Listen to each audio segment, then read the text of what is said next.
I've long wanted to talk in depth about free speech, and in fact, I have blogged about it a number of times, and the problems with free speech, because we do not have a perfect understanding. No, we don't have a perfect ideal of free speech enacted in any society in the world.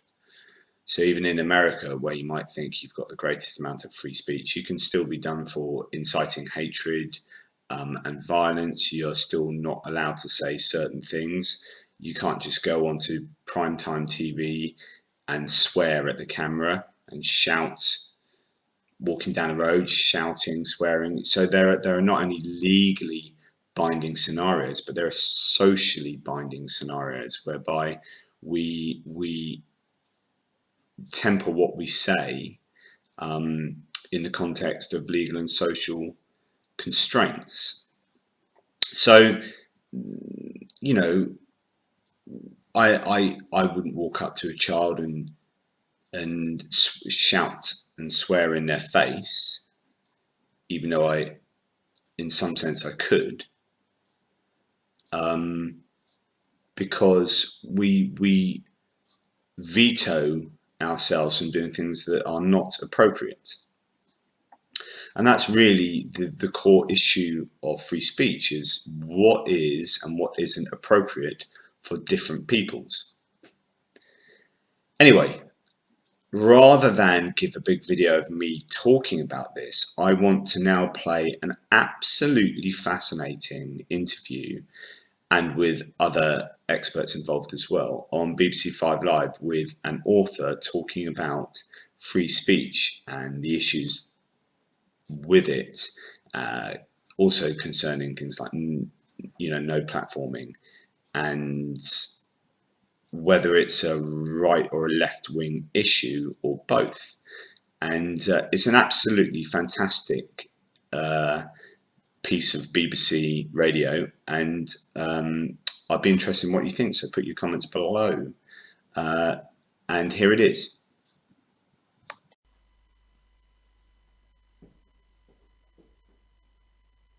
It's fine.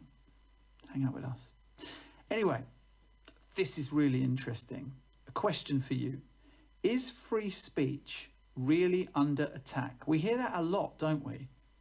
You can't say anything these days without, can't talk about this, snowflakes everywhere, not allowing us to have free speech. We hear it all the time. I've seen it on my Twitter timeline for years. What do you think? Call 08085 909 693, text 85058, or email nihal@bbc.co.uk. Now, the reason that we're talking about this today is because a book landed on my desk. And as you know, if you listen to the show, lots of books land on my desk. And you think that I'm obviously getting loads and loads of books on just to help you clean out your bank accounts and give them to publishers. But trust me, there are loads of books that we get sent that we don't deal with on this show. But this one, fascinating. Nesrine Malik's book, We Need New Stories, Challenging the Toxic Myths Behind Our Age of Discontent, is out now. And what she calls the myth of the free speech crisis is one of those that she examines. Nesrine, hi. What an intro. Hi. Well, how exciting. Well, it's fact-based. It's nice to know I'm one of the chosen few. No, not fake news. It's because it's something I've been thinking about a lot, because I'm often presented with this when I tell someone that is just unacceptable, what you've said. Yeah. Which is usually Islam, it involves anti-Muslim bigotry or sexism or racism, and then suddenly it's like, you just see it, right? Yeah. Non-platform. Anyway, look, this goes to the heart of what you were saying. So what does free speech mean to you? I mean, it has a definition. It has a definition. It's actually a different definition depending on where you are. There is this misunderstanding that free speech is absolute, and it's not absolute anywhere in the world. Even in the United States, which has the most permissive free speech laws, it's still in the First Amendment. It has the most permissive codified free speech laws. But even in the US, you can't have libel, you can't incite to hatred. These are all codified in the Constitution. So free speech, the way I think of it, free speech is speech that is permissible, that does not infringe on someone else's freedom or right to life. And so free speech the way to think about it is it's a tool for us to communicate and advance communication in society. It has legal parameters, but it also has social parameters. So legally, you can't incite racial hatred, for example, but socially, you can't yell fire in a crowded room, right? And so the mistake we make is in confusing those two, right? So if someone says, you really can't say that, you probably can legally, but socially you can't. And there are lots of things we're not allowed to say socially that we're okay with. But when it comes to vulnerable people, minorities, Muslims, people of color, women, suddenly our ability to distinguish between our inside voice and our outside voice goes out the window. And it's like, well, why can't I say what I want? Well, because you don't really say what you want with many, many other things. It's just this particular thing that you want dispensation on. And that's probably because you want to be racist, sexist, homophobic without really having a consequence. That's what it's about. I do often find that anyone that has the words anti-PC Yeah, in it's a their giveaway, Twitter isn't it? bio, Yeah. it's like, that is a shorthand for I know exactly the kind of person you are. It's a giveaway. Anyone who says, just to make your lives, pardon me, easier, if anyone's on social media and someone talks to you and they have free speech warrior, anti-PC warrior in their profile, then it's kind of going to be a waste of time to talk to them.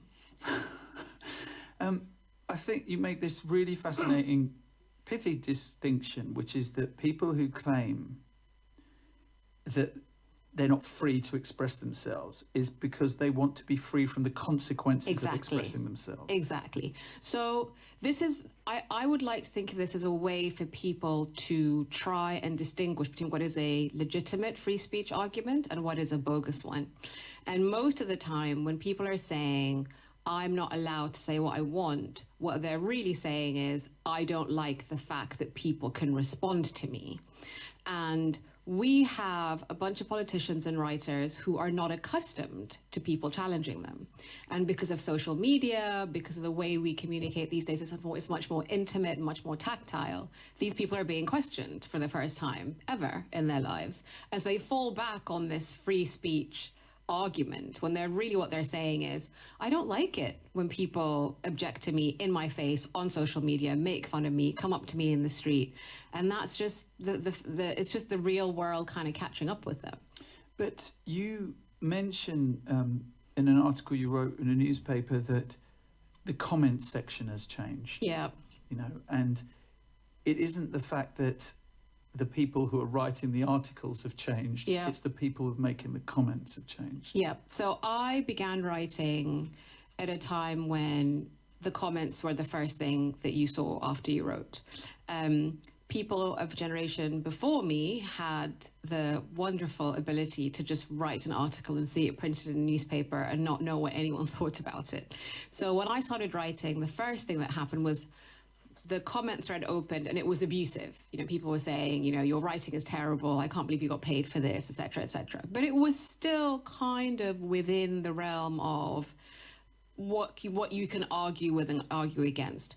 That was 10 years ago. What happened over the past 10 years is that those comments, the worst of which is kind of sneery or sexist, became actually violent and aggressive and so abusive that The Guardian, the paper that I write for, had to overhaul its comment policy and introduce pre-moderation. So that means people sitting there and kind of screening comments or deleting comments. And then it got to the point where they would shut comment threads down entirely, and then they refused to open them at all in the first place, because the whole point of comment threads became about tearing the writer down, especially if that writer is not white or male. And that made me very sad, because my first thought was, is it me? I'm the same person. I'm writing the same things. Why has my ability to keep a comment thread open become so compromised? And I realized that it wasn't me. It was the commenters. They were changing. The tone of online content was changing. The tone of the conversation changed dramatically, especially around Muslims and Islamophobia around 5-6 years ago. I could write an article 10 years ago about Islam and people would be like, oh, that's interesting. I hadn't really thought that thing before. And now they'd say, why don't you go back to Sudan and marry an ISIS terrorist? Like, the tone really changed. And then that made me realize that there is this new waterfall, basically, new deluge of speech online that we have no idea how to manage or how to moderate. And the argument behind it is, well, it's free speech. People can say what they want. And they can't. They can't. And they don't. And they don't, actually. Right. They can't and they don't. No one in real life has 100% free speech. No. But when it comes to picking on people or making them feel bad or vulnerable or abusing them, suddenly we all become very precious about our free speech rights. It's in a very odd example, I guess. I once got involved in this battle rap. It's very weird, right? Because a rapper was battling, a male rapper was battling a female rapper, and he threatened to rape her as part of his lyrics. And I took great umbrage with that, and we got on stage and I battled him, and etc. etc. And then the kind of freestyle rap community rounded on me and said, you can say whatever you want in a rap. You should not have taken it upon yourself to battle him. You should be able to say whatever you want. And then I said to this white rapper, well, would you use the N-word? And he said, well, no, of course I wouldn't. I thought, well, you clearly have your own idea of what is acceptable and what is not acceptable. But you see, that's a really fascinating example, because it's not only just his idea, it's the society in which he lives. That's the idea of that society. So we all absorb. This is part of the myth of free speech, which is that it's not inflected, it's neutral. It's not inflected by any kind of societal values or principles, and it's this kind of neutral thing that landed in a spaceship from Enlightenment planet. And actually, it's very much imbued and shaped by a society's biases. And in Western society, we are very protective of, for example, children. So we're not allowed to make any jokes about pedophilia, or we're not allowed to talk about child abuse in ways that are lighthearted, because that's a very special, kind of very sacred area, as it should be. And there's an example in the book about Milo Yiannopoulos, who was kind of online troll, who was given a $250,000 contract with Simon & Schuster to write a book where he abuses women, people of color, feminism, all of these things. But when he made comments about underage sex, suddenly everyone was really scandalized and his deal was pulled, because he had managed to cross the free speech line, and there are lines everywhere. What this example shows you with the man in the rap battle, and what Milo's example shows us as well, is that there are people that, as a society, we're okay with them being savaged, because they're not really part of us, they're other. And there are other people that we protect, rightly so, because we feel that they're ours, our children, like we want to protect our children. But when it comes to immigrants, people of color, Muslims, then it's just a real tell that those are people where people are like, oh my God, no, free speech, they can say whatever they want about them, but you can't say whatever you want about these people. So that's a tell, that's a really clear indication that free speech as a concept is one that is not holy, and doesn't have its own rules. We set it, and we can determine its limits. And those limits are set by basically who we give a crap about in society, who we give a damn about, who we care about, who we consider as part of society. And once people start setting the dog of free speech on the vulnerable, then you know that society has sanctioned that, not the individual. And of course, once you dehumanize whole groups of people, then that gives you carte blanche to be able to say what you want. Exactly. It's like when Boris Johnson says Muslim women are letterboxes. It took a long process for him to get to that point. You know, he didn't come up with that unilaterally. It took a long... While arguing that it should be free to wear whatever they want. Yeah, of course. It's important to mention. Of course. The women, but he made that argument as well. But the fact that the tone and the public language about Muslims became so normalized that a man who is now prime minister could be so casually insulting of a very clearly vulnerable group in society that has had hate crimes enacted upon them, and which... Well, disproportionately. And after that article, actually, there was a spike in hate crimes against Muslim women. For him to get to that point, a lot of work had to go in there before. A lot of normalization had to go in there. And a lot of technicality argument. A lot of people be like, well, it's free speech, you can say what you want. So it's not actually about Boris Johnson, it's about the fact that British society over the past 10 years has become so steeped in the language of anti-immigration and Islamophobia that politicians and columnists and writers feel that it is okay to say these things. And once you push back against them, as people push back against Boris Johnson, his response, as is everyone's response in that case, is, well, it's his free speech. Do you not believe in free speech? Absolutely. You have the right to say this, but it's free speech for me to try and challenge you on it as well. So then, of course, it becomes problematic, though, if then people say non-platforming. Yeah. So when they say, well, actually, we don't want your free speech anywhere near us. Yeah. And that's where people take issue and feel that free speech is under attack, because you want an exchange of ideas and you want your own ideas to be challenged. However, I'm constantly, if you look at the apps on my phone, the news feeds are from lots of different sources. Yeah. I would never want to just have BBC News as a news app. I would want to see what RT is saying, or Al Jazeera is saying, or NDTV in India is saying, just to give us a sense. And RT is a hugely illuminating news source. Yeah. Okay. But once you then say, for instance, the equivalent is, well, I'm going to take all of those apps off and just have the BBC on it, then that's where people can start to argue, well, free speech is under attack. It's the equivalent of that. Yeah, no, that's a good argument, but there are nuances to it, right? So no platforming is something that has been presented as an epidemic in British and American society, particularly in college campuses. And there's two aspects to this. Number one, it's not really as bad as you think. Like, there is a lot of exaggeration about the no platforming numbers. There's and lots of debates from different opinions going on in universities. Exactly, that we don't hear about, right? And there is a whole chapter in the book that digs into the successful no platforming episodes at college campuses, where it's an epidemic apparently, and has been an epidemic since the 1970s. And it came out that actually the no platforming requests that were successful were mostly from the right, not from the left. So, anti. That's counter to what you'd be led to believe. So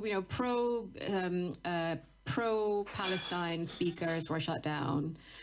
Pro-abortion speakers were shut down. So this attempt to have speakers disinvited is equally perpetrated by the right and the left, but we only hear about it from the left, and that it's the left that's preventing people from speaking. So that's the first point, that it's not as bad as one might think, and everyone does it and has been doing it for a long time. It's just been politicized now. The second thing is, these are very contentious private conversations happening by invite by individual student unions. So the way to look at it is not Oxford University no platformed X. Usually it's the Egg Mayonnaise Student Society at a specific Oxford college that has invited someone. It's a private thing. Most of these no platforming incidents are private invitations by privately put together student unions, and then it becomes a conversation between the student union, the college body, etc. It's not a formal body extending an invitation and then disinviting them. So then things become a little bit more complicated. Then it's almost like, who would you have in your house, right? It's more like, you have the right not to invite people to your house that you think are racist or sexist or abusive. But this view that you absolutely have to host absolutely everyone, otherwise you don't believe in free speech, is really dangerous, because it stops us from drawing red lines, right? I want to retain the right to walk into someone's house and say, sorry, didn't know this guy was going to be here. I don't want to share a dinner table with them. People be like, okay, fair enough. You're standing up for your principles. This person is a racist or a sexist or a homophobe. But when there is a public body involved, there is this expectation that you don't have any red lines anymore, that everyone has to come and be able to say what they want. And that's actually, A, not true, because as we discussed earlier, we do it all the time. But B, people should have red lines. People have the right to say, I don't want someone speaking at my university who is going to make comments about Muslims or immigrants or people of color that is going to be either wounding to them or that is going to incite hatred towards them. That's not an unreasonable position to be in. I guess, though, what people are concerned about, and you can understand this, is when you get into the language of microaggressions. Absolutely. Right. Yeah. And that's where people say, okay, yes, I don't want a Holocaust denier anywhere near. Yep. people because I don't feel they have anything to add, and quite the opposite. Yeah. But if someone says, I don't particularly like them because they once said something about my football team, or they once said something about someone with red hair, or they once said something about, then suddenly we get into this issue. And I think then it becomes a generational issue in people trying to understand, what does a microaggression mean? Yes, okay. Very good point. So I also address this in the book. Number one, how often does that really happen is the question I'm always asking myself. So if you listen to some of the mainstream right of center media organizations, it's happening all the time, right? But when you dig deeper into the news stories, they usually turn out to be confected. I'll give you an example. So there was this story about how a student union had decided to ban clapping and only have jazz hands because clapping was triggering to people with PTSD. I mean, it's a completely ridiculous story, right? Any normal person would be like, come on, guys. This story made the rounds at least 5 times over the past 3 years. And every single time it was at a different university, it was a different student body, and it was a different type of lie every single time. But it had become mainstreamed, right? And now it's one of those things that your uncle at a Sunday lunch is going to be like, did you know students ban clapping at universities, when it actually hadn't happened? So the first thing is, when these ridiculous things happened, are they real? And how frequent are they? If they are real and infrequent, I don't really care. There are excesses in life all the time. If it's just a minor kind of skirmish on the outskirts of public debate, I'm not fussed about making that the central point. So the second point related to that is, we tend to, when it comes to free speech, take the extreme examples of people taking free speech concerns to what might be considered absurd, and making that the central point, right? Making that the point of the discussion. It's called nut picking, where you take the people who are the nuttiest in a conversation, the most outrageous, and you center them, right? Essentially what Twitter seems to have been created for. Exactly. And this is the thing, again, really good point. Like, social media has been constructed on the basis of amplifying the extremes of a position, right? So when it comes to students being hysterical, and again, they're students, they're 18, they're 19, it's the first time they've been allowed to exercise their political rights. You know, we were all students, we know how obnoxious we can be when we have a political bee in our bonnet. But they take these extreme examples and they center them, and it becomes the whole point of the campus free speech debate. It all becomes about how someone had to write a trigger warning at the beginning of Jane Eyre. And you think, okay, that's one person in how many universities, over how many courses? How is that the beginning of the end of free speech? Well, but that's the point in itself, is that some of those people, Jordan B. Peterson, of course, being one of them, will argue that it is. Love a bit of Jordan. It is the beginning of the end, because what happens is that once that becomes enshrined, then it's the next thing. So people are on the lookout for what to be offended by, rather than accepting that there are people who are going to offend them. And then, of course, the argument is you choose to be offended. Exactly. And the opposing argument to that is, why are you on the lookout for these tiny adjustments? You know, this is the thing. I had a debate with a right-wing figure yesterday, and I asked him, saying, why do you care so much about these little things? You know, who cares if there is, if HR has emailed you to say, do you want to declare your pronouns voluntarily, right? Why do you care there's a tiny trigger warning at the beginning of the book? Did you have that much objection when 20, 30 years ago we began putting ratings on movies, when we began saying in front of news items, for example, there is footage that you might find disturbing, like or contains flashing images. Yeah. These are things that, or even things like putting a message at the end of an advert or at the end of a soap opera saying, if you have been affected by any of these events, please contact X. These are tiny adjustments to accommodate people who are vulnerable, or people who have gone through things, or people that might be affected by transmissions. So we do this all the time. Society expands all the time in tiny ways that generally lead to a better, more organized life. But what about people who are offended on behalf of people who aren't really offended, right? So Yeah. I've come across that, having done, and I feel blessed to have done so, a phone-in show on the BBC Asia Network for many years, talking to minority communities day in, day out, about some of the most hard-hitting issues of the last, 10 years, which, of course, are grooming gangs and terrorism, etc., integration, that quite often they say that people are being offended on our behalf. Yeah. Right, people on the left are being offended on our behalf of things that actually, because Asians are actually quite politically incorrect. Yes. And quite bigoted about each other. Yes. Right, so you get this situation whereby they're thinking, well, why do you get on our behalf? Yeah. We're not doing this. So And then that is hijacked by right-wing newspapers Yes. to say that ethnic, I mean, the classic, Muslims ask for banning of Christmas. I have never spoke to a British Muslim ever. And I consider myself very well qualified in this, having done a phone-in for that amount of time and have a large amount of Muslims in my social group who have asked for this, ever. Well, see, the point you raise now is a slightly tangential point to why we have these conversations with the people who these conversations affect, not in the room. Because they don't grace the higher echelons of our media publications. They're not in our politics. So when I find a really offended white left-wing person who is offended on my behalf, as I'm Muslim, so I hear people being offended on behalf of Muslim women all the time, which is really exhausting, because we're kind of chill, to be honest, most of the time.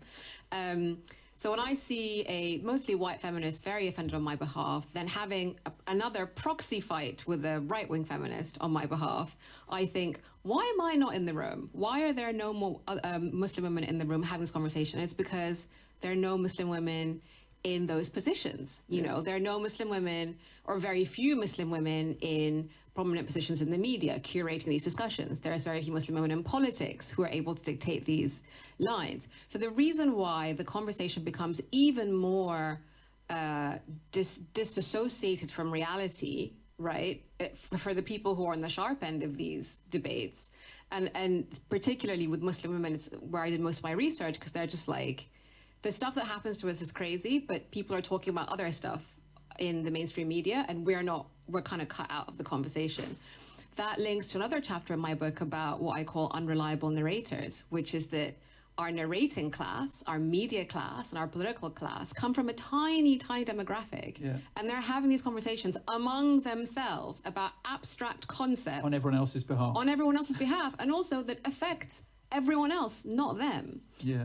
And so that is a real problem. And once I encourage people, if you see a conversation that is about people who are not in the room, you need to find them and seek them out and try and figure out what they're saying and how they're affected.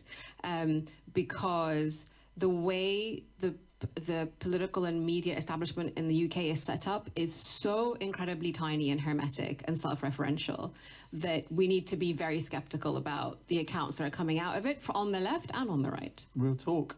Is free speech really under attack? That's the question Nesrine Malik has got for you. We need new stories challenging the toxic myths behind our age of discontent is the name of her book. The text number 85058. Plenty of people are texting. I'll be reading those texts out in a little while. You can also call us on 08085 909 693. I'd love to know whether you think free speech is really under attack.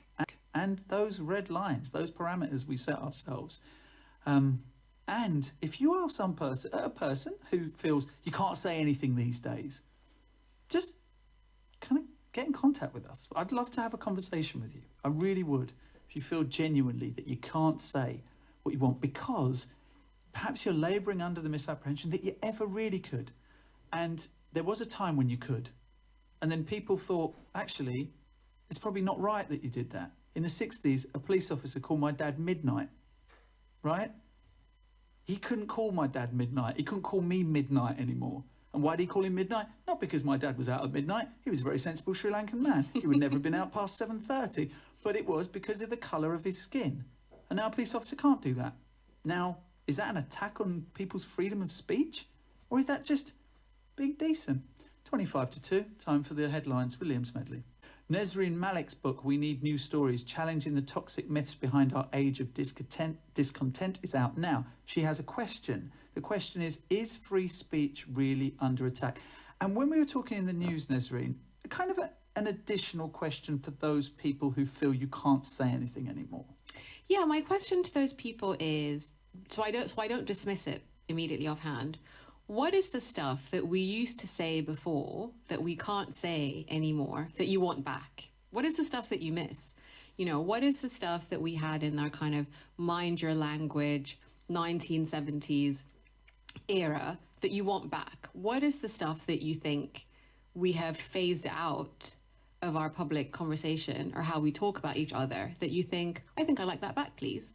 I hope a police officer never calls me midnight.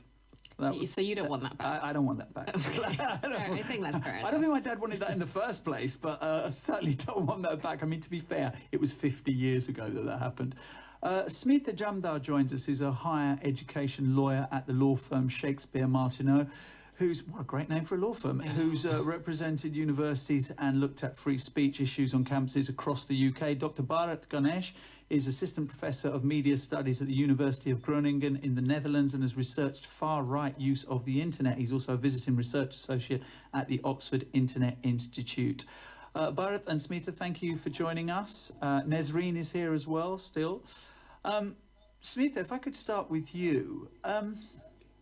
So this argument that free speech is under attack, especially that university campuses are now these hubs of leftist, liberal thought police. What's the truth, I guess? I mean, because I'm hurling out stereotypes at you. Yes. Yeah, you are. Of what we see and what we're being told. And I mentioned Jordan B. Peterson earlier on, and that's how he categorises certainly universities he comes across. So I think there's a number of different legal issues that you've just touched on there, because on the one hand, you've got the positive duties that are on universities to ensure free speech on campus. So certainly in England and Wales, universities have a duty to ensure freedom of speech within the law for staff, students, visiting speakers, and so on. I think that's slightly different to the point that kind of elided there, which is, you know, are university cultures dominated by liberal and left-wing people? So the institution has to approach its freedom of speech duty in a neutral and objective way. It has to establish whether there is any reason why the free speech shouldn't be allowed to be permitted because it's outside the law. So that's really its only kind of constraint. And in some cases, things are obviously outside the law. In other cases, it's much more of a grey area. And I think what Nesrine said earlier about the fact that most of the controversies around free speech on campus haven't actually involved anyone's free speech being denied. It's been that tension between different people having a different view on a subject matter and expressing those opinions quite forcefully. So I think it's much more common that you get situations where there are tensions about whether the event should proceed, but in my experience it's pretty rare that events don't proceed as planned. I mean, you can understand though why those perhaps right of centre would, and certainly those who voted, because left and right doesn't really mean much anymore in the sense of the EU referendum, that in the run-up to the EU referendum, that it was said, and I read this in the Times Higher Education, that 9 out of 10 university staff backed Remain. Yes. So if that was the case, then you could understand why people would be very worried about there being an echo chamber on universities.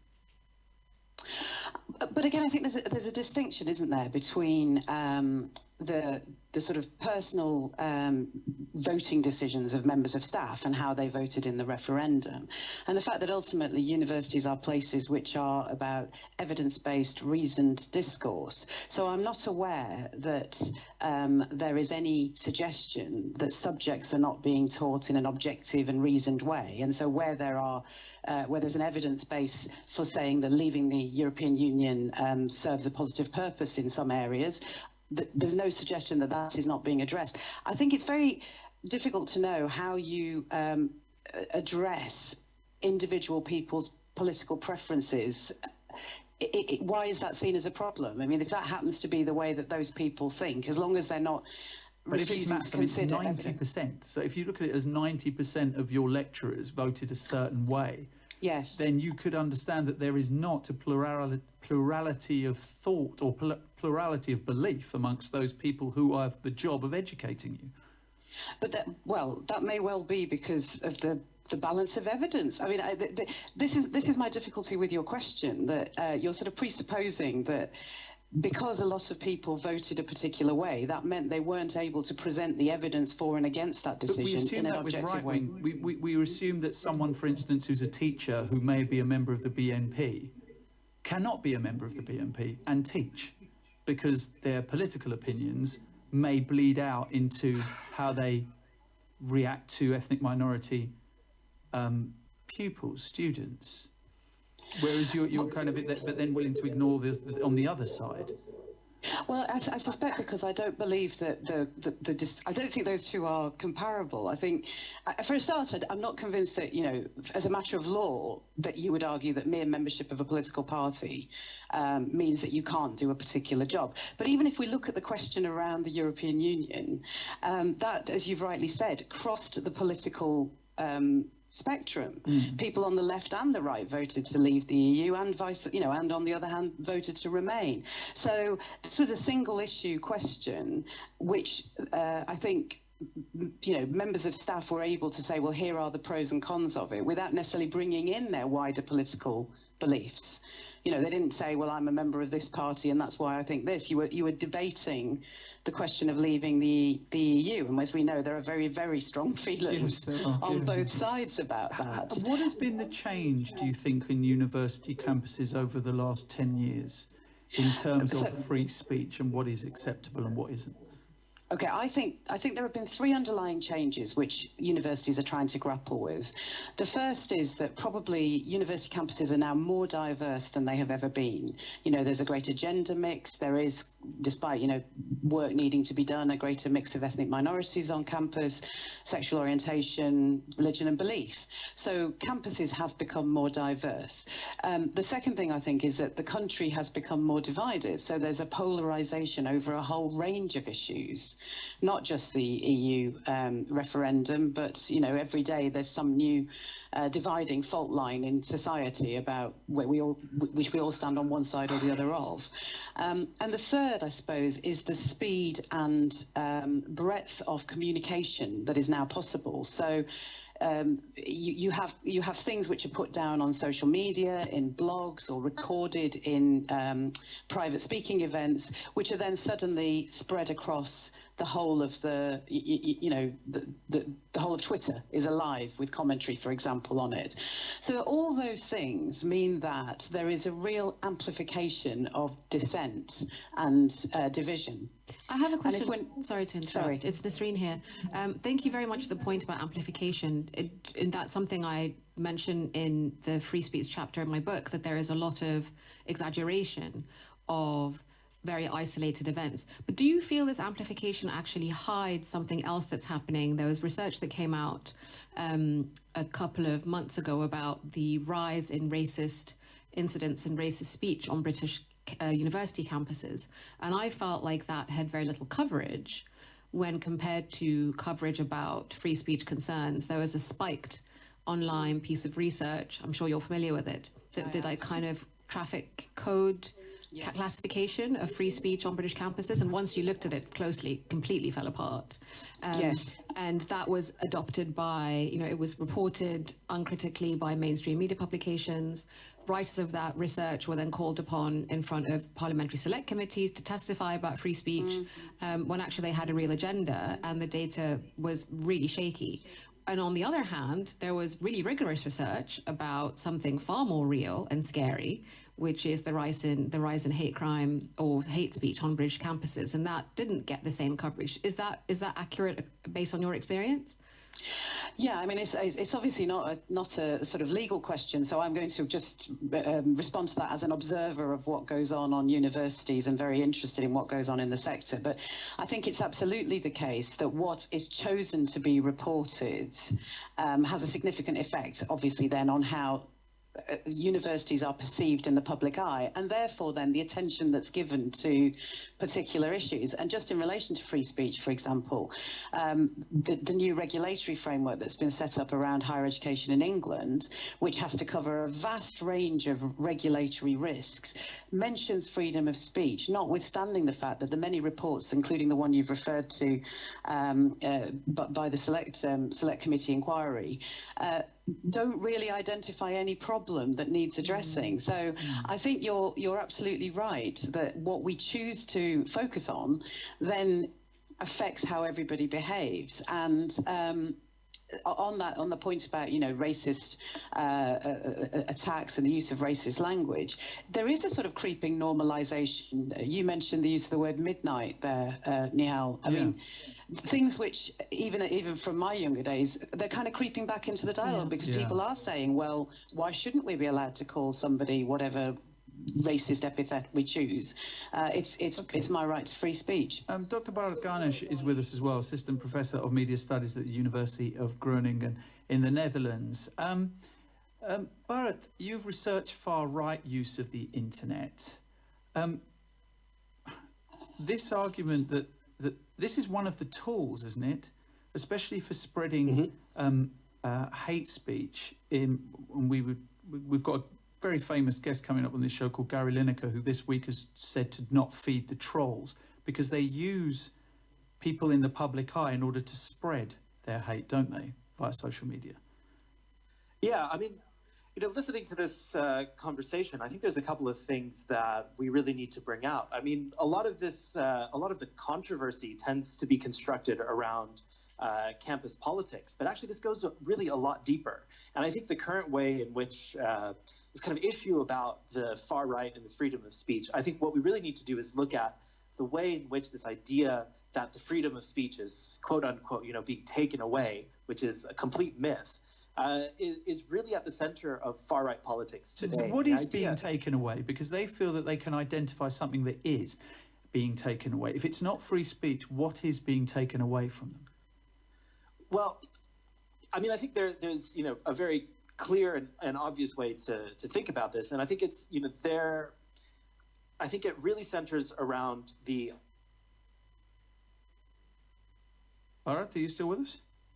Oh, just when we had the money shot. Just, Bharat, are you back? No, we don't. It centres around and is gone. Good timing. Danny Al-Khafaji, there you go, I said it right, Al-Khafaji, and Jason Reed joins us now, both at uni in London. And Danny is president of the Libertarian Society at King's College. Jason is a Conservative student at the London School of Economics. Danny, is free speech under threat? Good afternoon. Wow. Be nice if we had any guests on today. Jason, are you with us? I am here. All right, Jason, you're here. Clearly, Danny's free speech has been curtailed by us, was what he might argue. It's not. We just don't seem to have him at the moment. Jason, you are here. Do you think that free speech is under threat on university campus, certainly the one you're on, London School of Economics? I don't think it is at all. As an incoming Conservative student last year, having read all the scare stories, I was very, very much prepared and expecting a sort of censorship-ridden landscape where my speech was going to be shut down at every turn, and that's just not what I found. From my experience, there's a very healthy debate on university campuses. Instances of censorship are very few and far between. We have legally enshrined rights that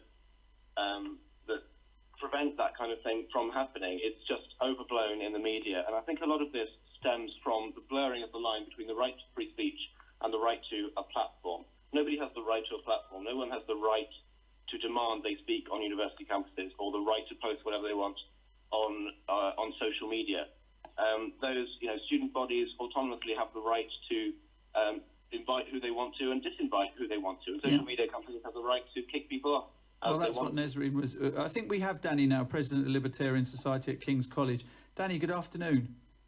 Yes, good afternoon. I think some really strong, concise points were made, and it's certainly true that it's free speech and this free speech crisis, so to speak, is used as a smokescreen by those who are on the radical right to push hateful views. But I still have to differ slightly in that I do believe that it's farcical in a way to suggest there's no crisis at all at universities, and that's just not me saying it. The Joint Committee on Human Rights in 2018 published a report, and they're chaired by Harriet Harman, and they even said that even though there's no wholesale censorship of debate on campus, there are nonetheless factors at work that actively limit free speech at universities. I think that you can point to examples of safe space marshals being deployed at events. Even though they may not explicitly restrict what can be said, they definitely chill the environment in which free speech can be articulated. And ultimately, when Spiked Online, for example, finds that 54% of institutions, they rank red as actively trying to censor free speech, I think you could argue it is a problem. This is a very sensitive topic. And ultimately, it's universities themselves that should be the bastions of free speech, championing free speech. Okay. So just a couple of questions from me. Number one, it's really interesting that you should cite the Spiked Online research, because that is in my book and I go through it. And actually, so many of the red categories were not related to free speech concerns. One of the things that they used was taking down adverts for betting and gambling on British campuses, because the universities did not want the students, vulnerable students, cash-strapped students, to be exposed to that, which is not quite a free speech issue in the classic sense. So there's lots of these That's a duty of care. Yeah, so there's lots of these examples to try and torture the data into red classification for British campuses. So I'd be a bit more skeptical if I were you about that kind of research. Number one. Number two, I have a question for you. So safe space marshals and all that kind of stuff. Do you think this is, in your experience, do you think it's a free speech issue, or do you think it is a kind of safety of students, curation of space issue that we're just trying to grapple with? I think it's new, and I don't think it's related so much to free speech as much as it is related to the safety and the sorry, go ahead. Danny? I think it's a slippery slope once you deploy safe space marshals, and I think that even though safe space marshals might not explicitly themselves shut down speech, it creates a chilling effect, and in many cases, it's escalated further. So, for example, you have Sussex University and their Free Speech Society. They were told by the SU that its inaugural guest had to submit his speech in advance because it violated their safe space policy. At my own events at my university, I've had safe space marshals present, and I've been told that I am commanded to shut down the event if one person raises their hand, for example, several times. So how can that be healthy? Nesrine, how can any of that be healthy? I don't think it is. I think that there are, to go back to the point I made earlier about... But that's the slippery slope that Danny is talking about. But see, again, the slippery slope, there's a whole section in the book about the slippery slope logic and how it's not necessarily the beginning of the end. And I think one of the problems with how we speak about free speech, I completely acknowledge Danny's concerns and how, it's still messy, and we still need to figure out how we have these conversations about contentious topics in heated climates. But we also need to understand that one thing does not always lead to another. It just is not the case. We already have enough on our plate trying to discuss these issues without trying to anticipate how they can get worse. And in most cases, they actually don't. We have run out of time. Nesrine Malik, thank you very much for coming in today. Pleasure. Danny Al-Qadhi.